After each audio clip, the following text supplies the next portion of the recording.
balik lagi sama Dokter Eka, jangan bosen-bosen ya ke podcast kesehatan. Nah teman-teman, kayaknya sekarang kita mau bahas apa lagi ya? Kayak udah banyak banget ya pembahasan kita ya.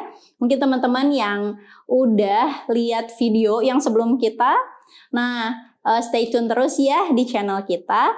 Nah, karena kita akan banyak banget ngebahas tentang kesehatan. Oke, untuk pertemuan kali ini kita mau bahas tentang pembalut. Mungkin pernah dengar nggak sih beritanya? Katanya pembalut yang beredar berbahaya. Nah, ini yang mau kita bahas. Karena pembalut tuh penting banget nggak sih buat teman-teman cewek yang lagi pada dapet, ya nggak? Dan kalau misalnya bahaya kita pakai apa dong gitu kan? Nah, jadi teman-teman, tipsnya gimana sih kalau kita lagi dapat dan pengen dapat pembalut yang aman juga? Nah, caranya satu, teman-teman harus cek dulu BPOM dari pembalut tersebut.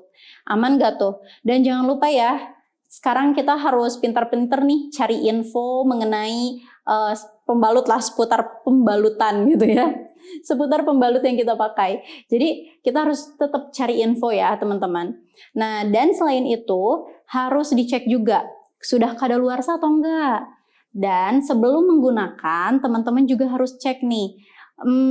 Mungkin ini harus agak bereksperimen ya, karena kita harus ngecek kapas yang di dalamnya tuh berserabut terpisah-pisah nggak sih? Nah, kalau berserabut terpisah-pisah biasanya itu kualitasnya sudah tidak bagus.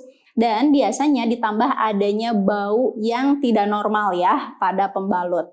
Nah, dan yang paling penting ini nih yang sebetulnya pengen kita bahas. Nah, kita pengen bahas bahwa pembalut ini dikabarkan mengandung klorin. Nah, klorin itu apa sih? Klorin itu sebetulnya zat pemutih pada biasanya digunakan di kertas atau misalnya contohnya kayak di berita ini ya, kayak berita ini nih. Nah, tapi gimana? Apakah ini aman atau enggak? Menkes sebetulnya mengklaim ini aman.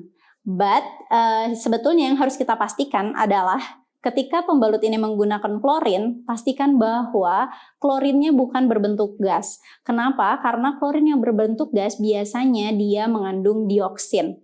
Oh, apa itu dioksin?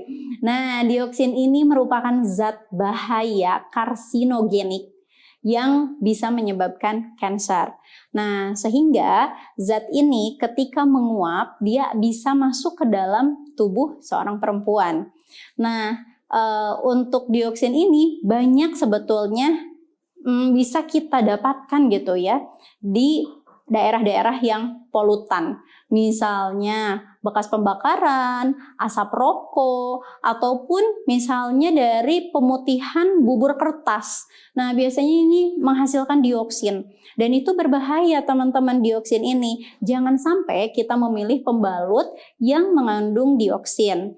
Nah, jadi teman-teman mulailah selektif memilih pembalut.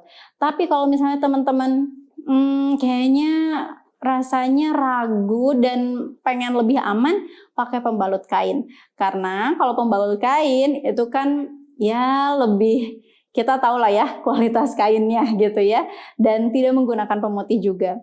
Jadi teman-teman, kalau misalnya dirasa ragu, silahkan mencari infonya dan memilih pembalut yang lebih aman gitu ya. Oke, jangan lupa ya teman-teman, karena sehat itu adalah investasi kita di masa depan. Jadi tips sekecil apapun harus selalu kita ingat dan juga kita ya usahakan lah ya gitu. Oke deh, mungkin hari ini podcastnya cukup itu dulu deh ngejelasin tentang tips pembalut. Kalau teman-teman ada yang mau nanya, jangan lupa komen. Dan yang terpenting, jangan lupa like, share, dan subscribe. Bye!